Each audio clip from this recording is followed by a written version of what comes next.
Let's teach you all of the secrets for upgrading your heroes fast. This will be a Town Hall 7 through Town Hall 13 guide, teaching you strategies, tips, everything you need to know. Let's go. Welcome back to the channel then, guys. I'm your host, Judo Sloth.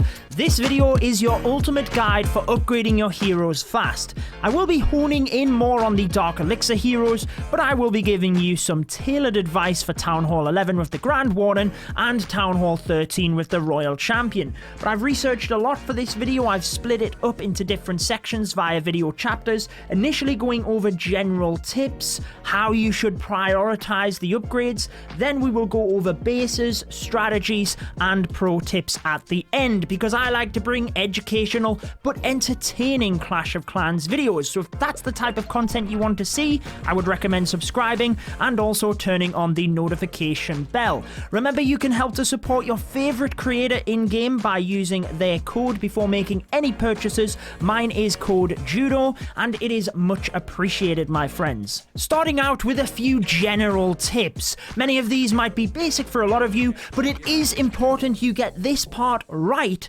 before we start talking about strategies to use and bases to use. First and foremost, you need to prioritize Dark Elixir. The heroes other than the Grand Warden are Dark Elixir based, and I think the question gets asked about upgrading heroes fast because Dark Elixir is a tough resource to get. So for that reason, when you hit a new Town Hall level, you want to upgrade the Dark Elixir drills to that maxed level. I know you don't get the loot from them during their upgrade time, but it is definitely worth it in the long run. Also, the storage, upgrade this to the maximum for your given Town Hall level. There's a few reasons for this which we will be getting to throughout the video, but first and foremost, if you use a rune of Dark Elixir, you are getting the best value from that. As a side note, when I say prioritizing Dark Elixir, I don't just mean your base upgrades. I mean everything, your attack strategy, your league, your base layout. These are the things I'm teaching you how to do in this video, but the Dark Elixir needs to be centrally focused. It's not that you can't go after gold or elixir and regular upgrades, but if you want to upgrade your heroes fast, your primary focus needs to be the Dark Elixir.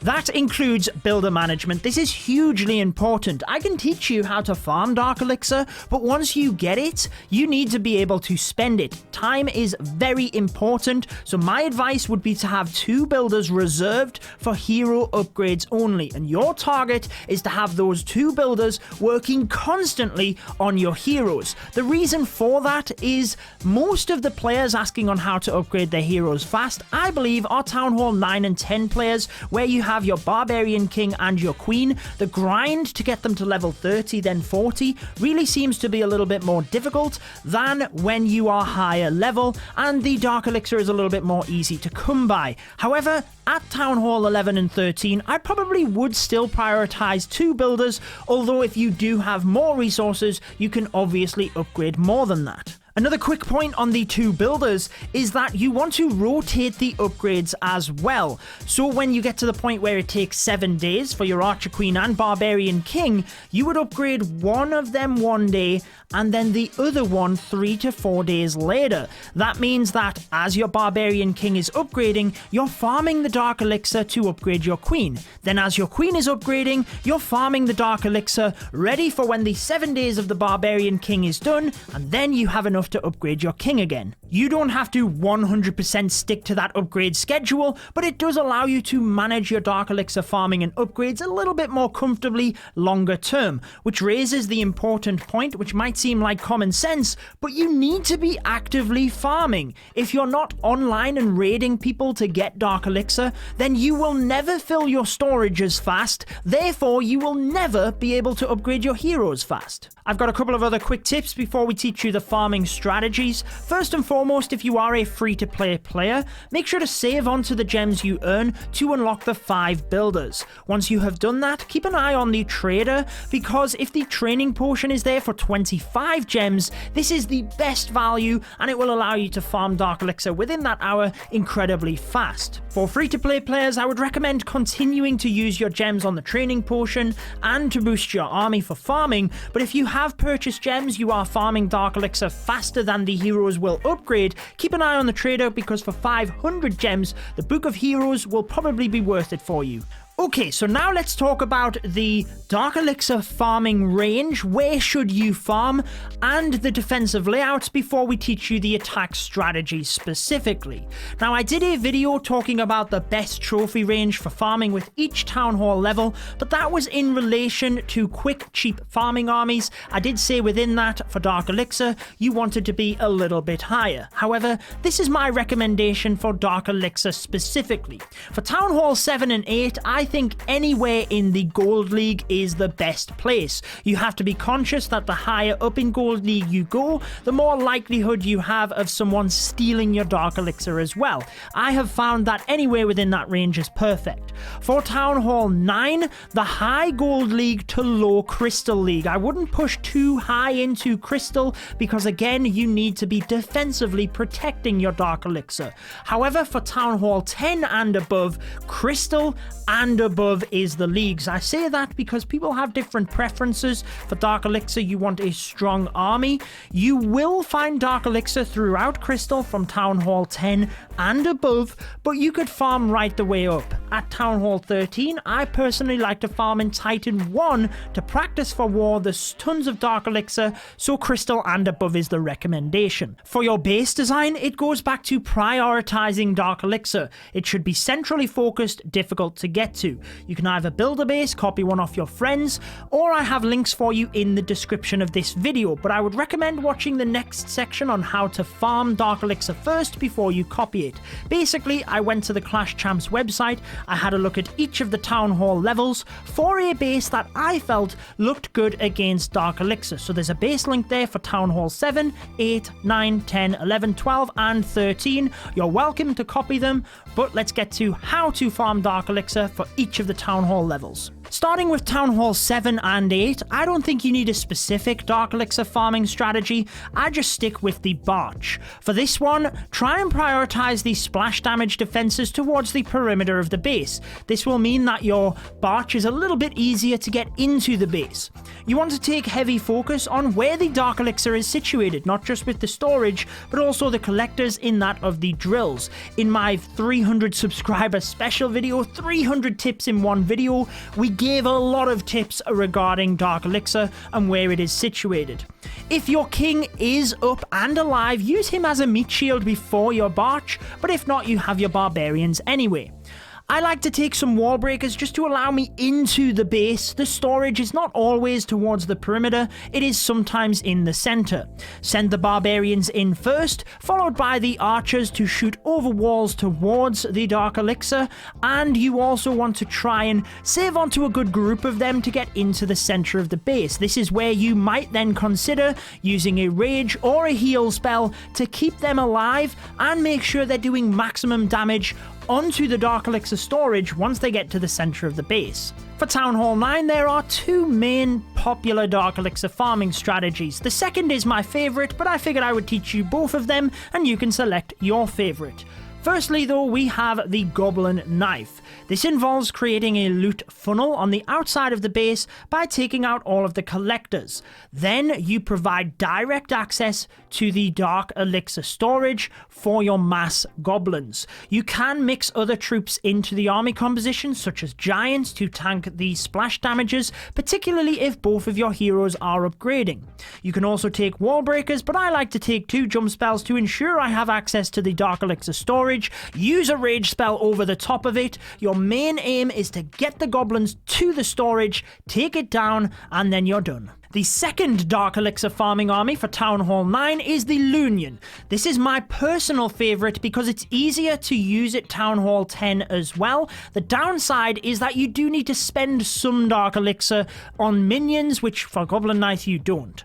Send a line of balloons in first, followed by the minions, and you're using 4 rage spells. 2 initially, you're prioritizing the wizard towers, and then as the balloons get to the center of the base, you're using your next 2 rage spells. This means that the balloons are raged over the core, and it also means any minions that get to the Town Hall and Dark Elixir storage are also raged. If you do have heroes, you can use them on the back end in order to tank wizard towers, maybe even pop off off any other collectors, but the good thing about this strategy is it's very basic. You just send a line of balloons, send a line of minions with the rages, and you don't need your heroes for it. Whilst you can continue to use Loonion at Town Hall 10 or other strategies, I brought you a top 5 farming strategies in Clash of Clans video recently. That will be linked at the end of this one. I would recommend, though, transitioning into a mass miner attack, particularly for Town Hall 11 and above. This would be my recommendation. Now, there are variations to this depending on what heroes you have up, but use your heroes that are active to help set the funnel. Then send the miners in a line from one side of the base. You will choose this depending on a couple of factors which we will talk about. Use your heal spells early. I like to use 3 in a line with then 2 in the center. If you have the Grand Warden's ability, use the ability early as well. Protect as many miners as possible, and this means you can get in towards the storage in the center of the base. Although within the top 5 farming strategy video, remember we talked about being cautious of what is in the storages versus what is in the collectors. You should be trying to keep an eye on that, make sure you don't miss the collectors.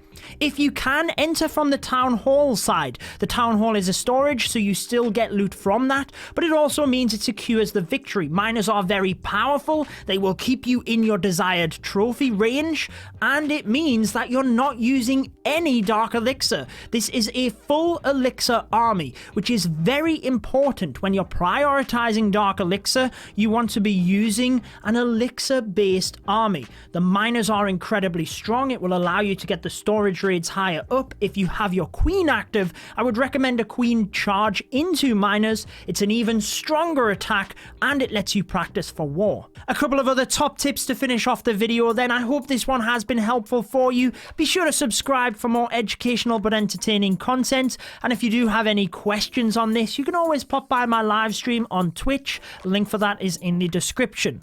The first tip I want to give you is that if you are planning on upgrading one of your heroes, the king, queen, you're in the middle of a boost, do not start the upgrade as soon as you get enough Dark Elixir. Let's say you have 30 minutes left on your boost. It's not worth it to have the hero finished 30 minutes earlier. You're far better off to continue farming with your hero for that extra 30 minutes, because likely it will help you to get more Dark Elixir, which is definitely more beneficial in the long run. When you're getting to the end of the boost and you're going to be upgrading the hero, just know that for the final attack, you no longer have to worry about preserving their health, which you normally would to use on the next attack or use on defense. You're going to be upgrading the hero, so just let it take as much damage as necessary to help you out. Also, as you are farming, always be on the lookout for free Dark Elixir snipes. Sometimes people put their storages to the outside of the base to try and gain trophies. If you're farming Dark Elixir, you don't care about that.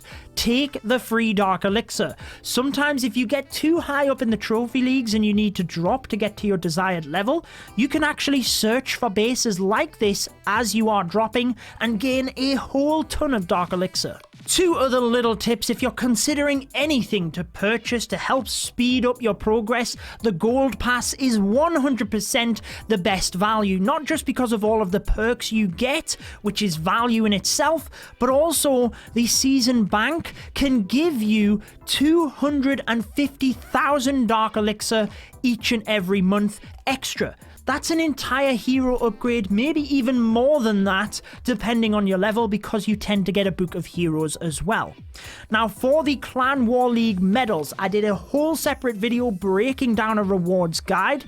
If you are at Town Hall 8 and below, for your heroes, I would recommend the Builder Potion. Your king really doesn't take too long at that level. The Dark Elixir is not enough to warrant going to the hammers. Builder Potion is the best benefit. For Town Hall 9 and above, always know you have the Hammer of Heroes. Now, the hammer works differently to the book in that you don't have to spend the Dark Elixir, and it will instantly upgrade the hero. It adds 1 level to your hero, but also be cautious that sometimes the Hammer of Fighting might be the better option if you are struggling to get enough Dark Elixir to upgrade the heroes, because the Hammer of Fighting doesn't cost as much medals and you can upgrade the Dark Elixir troops in the lab. You don't have to worry about using your Dark Elixir on the lab, just for heroes. So I hope you have enjoyed this one. If you do want to see the top 5 farming strategies. I have it linked on your screen alongside the subscribe button. But that wraps it up for this one. You guys have a good day, and I will see you in the next one.